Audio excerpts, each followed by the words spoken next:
Welcome to the Mobile Notary Show. My name is Kathy Holliday. I'll be your host. I am the CEO of Mobile Notary 24/7, and I would like to thank you for joining me today on our discussion of part 5 of How Well Do You Speak Notary? How well do you speak notary? You being a professional and successful mobile notary, you should also be aware that notarization has a language all of its own. As I've discussed before, we have the word attorney in fact, and we have the word venue. And then we have an instrument. And the last one I talked about was a gerund. So we have different words that has different meanings when it comes to speaking notary.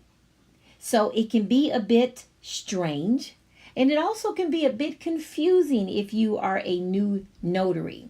So what we're going to talk about today, the word is affirmation.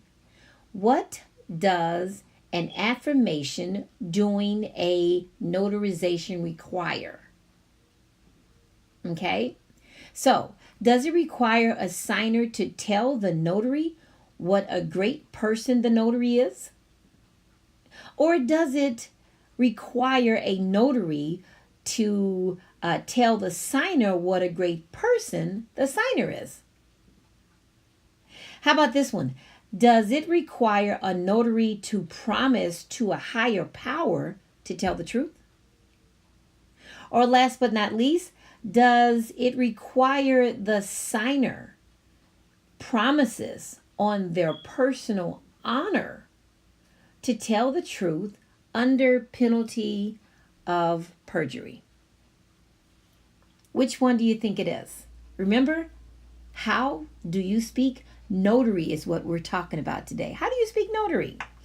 Well, the answer, if you chose it, was the very last one, which is the signer promises on their personal honor to tell the truth under penalty of perjury.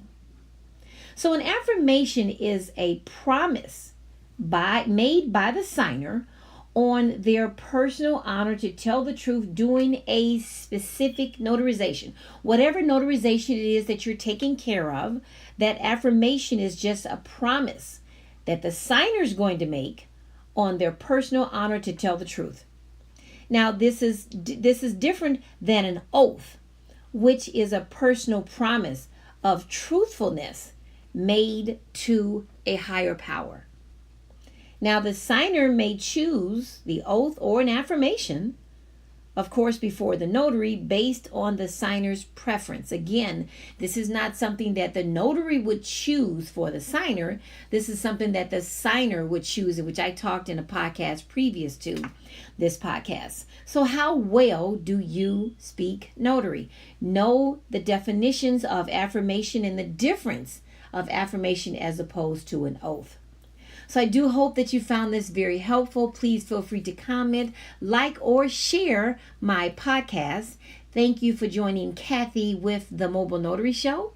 Until the next time, have yourself an awesome, blessed, focused day.